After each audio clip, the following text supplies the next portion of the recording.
munaasabadan oo lagu qabtay dugsiga hoose dhexe ee Macalin Daawud ee degmada Axmed Dhagax ayaa ahayd mid ay wakaalada biyuhu ay si rasmi ah ugu daafuraysay in ay dib u helaan bulshada ku dhaqan degmada Axmed Dhagax biyaha qasabadaha ah ee ku jira xaafadahaasi. Munaasabad ballaaran oo loo qabtay ayaa waxaa ka soo qayb galay qaar ka mid ah xildhibaanada golaha wakiilada, xogayaha dawladda hoose iyo maayir ku-xigeenka caasimadda Hargeysa, odayaasha waxgaradka iyo bulshada ku dhaqan degmada Axmed Dhagax. Goorayna waxa halkaasi ka hadlay odayaasha iyo bulshada ku dhaqan xaafadda degmada Axmed Dhagax, waxaana ay soo dhaweeyeen qorshaha waxqabad ee wakaalada biyaha ee caasimadda Hargeysa ay ku guuleysatay in dib ay u helaan bulshada ku dhaqan degmada Axmed Dhagax biyo haqabtira. waxa weeyaan wakaalada biyaha iyo macaan tacliinta waxaa dhammaantood dawladda hoose waan salaamayaa, aad baan ugu hambalyaynayaa anigoo ah guddoomiye gudda waalidiinta Macalin Daawud.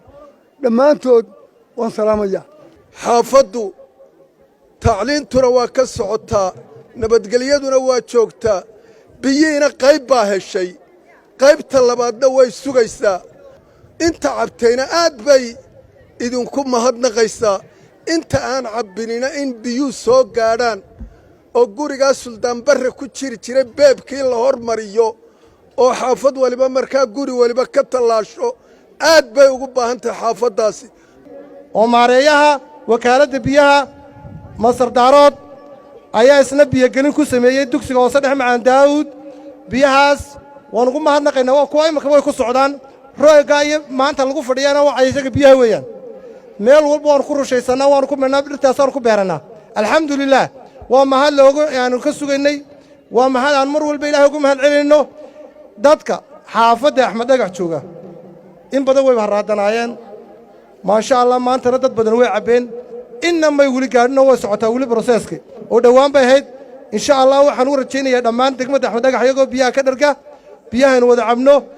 alxamdulillaah waana ka muuqataa, waad aragtaa dadaalka iyo firfircoonida wada maareeyuhu.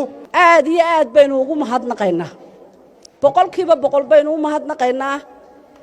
habeenkii wuu kula joogaa, maalintii wuu kula joogaa, subaxii wuu kula joogaa intay shaqadaadaas socoto. weli maan arkin intaa aan Hargeysa joogay ee aynu horta dalka soo galaynu biyo aad ugu baahannay. maareeyahanka horow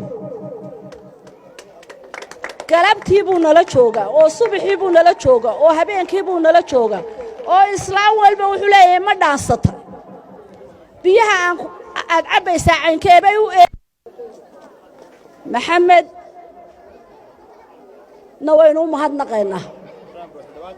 ilaahay baa inoo keenay maareeyaha wanaagsan ee biyahayna gaadhsiiyey. xildhibaan Raambo isna ka mid ah xildhibaanada golaha wakiilada iyo mas'uuliyiin kale ayaa iyaguna iska daba maray dadaalada horumarineed ee wakaalada biyaha ee caasimadda Hargeysa ay ka wado degmooyinka caasimadda. maayir ku-xigeenka caasimadda Hargeysa Khadar Nuur ayaa isna soo dhaweeyay, waxaana uu tilmaamay in doorkooga ay ka qaadanayaan ka maamul dawlad hoose ahaan waxyaabihii kaga soo gudboonaada horumarinta degmada Axmed Dhagax. biyuhu waa nolol, noloshuna waa biyo, ma kala maarmaan. ardaydaasi waxa laga yaabaa in aanay arag muddo dheer ama inta dhasheenba qasabad toos u socdo oo aan booyad ka iman. alxamdulillaah rabbil caalamiin wax lagu farxo. maareeye dadka reer Hargeysa iyo qof kastoo reer Soomaaliland wuxuu ku fikiri jiray goormay Hargeysa biyo ku filan ay dhammaantood wada heli doontaa. waan kugu bogaadinayaa inaad ku guuleysatay, laakiin waa imtixaan. ilaahay waxaanu kaaga barinaynaa inuu kuu fududeeyo. dadka reer Hargeysana biyaha ay heleen waa wax taariikhda u geli doonta. haddaanu nahay xaafadda Axmed Dhagax laga soo bilaabo dhakhtarka neurologiga ilaa meesha lagu yidhaahdo October inta u dhaxaysa biyogelintii way ka socotaa. halkan aynu joognay iyo hoosteedana ilaa muxuu ahaa iskuulka Turkiga intaba biyihii alxamdulillaahi rabbil caalamiin aad iyo aad baa looga dhaansaday. noloshu waa biyo. ilaahayna quraankiisa wuxuu ku sheegay inuu yidhi wajacalnaa kulli shayin min almaa'i xaya. nolol biyaha ka horraysaa ma jirto. maareeyahan waa aad u nasiib badan oo runtii aad u shaqo badan oo maanta qaatay magacii ahaa inuu Hargeysa biyaha geliyo.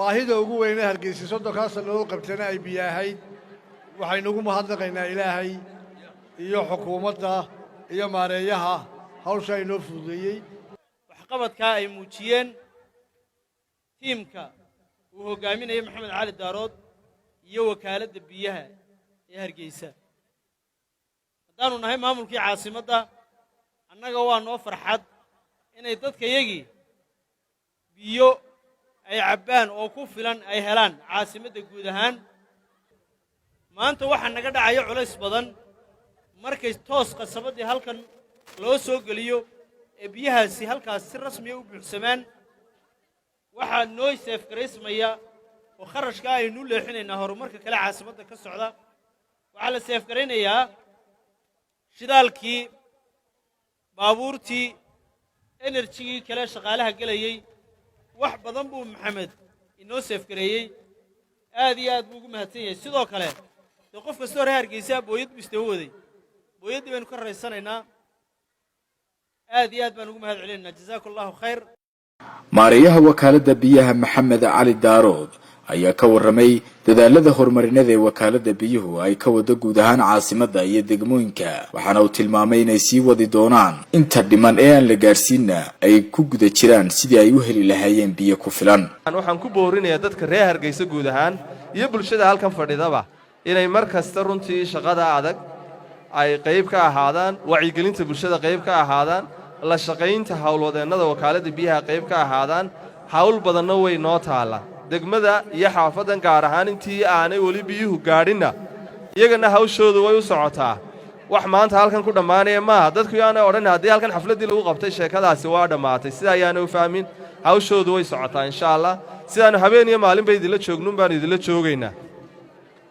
soo maydaan garan innakuna waynu wada dadaalaynaa habeen iyo maalinba sidaanu joognuun bay shaqadeennu u socon doontaa insha allah hawsha ka ballaadhan ee noo taala annaka xaafaddan oo kalaata maaha ta ka sii ballaadhan noo taala waxa weeyaan biyahaas 30 sano ee soo socda amba 40 sano ee soo socda sidii aanu isbedel ugu iman lahayn ta ka weyna noo taala waa hawl culayskeeda dareemi karo qofka jooga ceelasha biyaha oo u baahan biyaha cirka in la qabto si kuwan aanay isu dhimin 10 sano amba 5 sano kadib hawshaana bulshada reer Hargeysa waa dad wanaagsan wixii culays ku soo hagaago inagala shaqayn doonaan laba qodob waan isku dardaaraya biyahaas haday jabaan in xil iska saaro isticmaalkooda in xil iska saaro oo aan biyuhu naga khasaarin markay bishu soo gaadhana qof walba wixii yaraayo ku soo hagaagay inuu culayskiisa qaato si fiican iskaga bixiyo waayo haddii nin walba intiisa yar aanu ka soo bixin dee shaqadii way naga wiiqmaysaa markaa bulshada waan uga mahad celinayaa intii jeeran imidayba sida gobonnimada leh sida sharafta leh guri walba gudihiisa noogu soo dhaweeyeen gabagabadii maareeyaha wakaaladda biyaha Maxamed Cali Daarood iyo mas'uuliyiin kale ayaa si rasmi ah waxay u daafreen in bulshada ku dhaqan degmada Axmed Dhagax ay dib ay u hesho biyaha isagoo soo kormeeray qaar ka mid ah xaafadaha ku yaala degmada Axmed Dhagax oo dhaansanaya biyihii ay wakaaladda biyuhu ay dib ugu soo deysay Xamse Qurbaani warbaahinta qaranka Hargeysa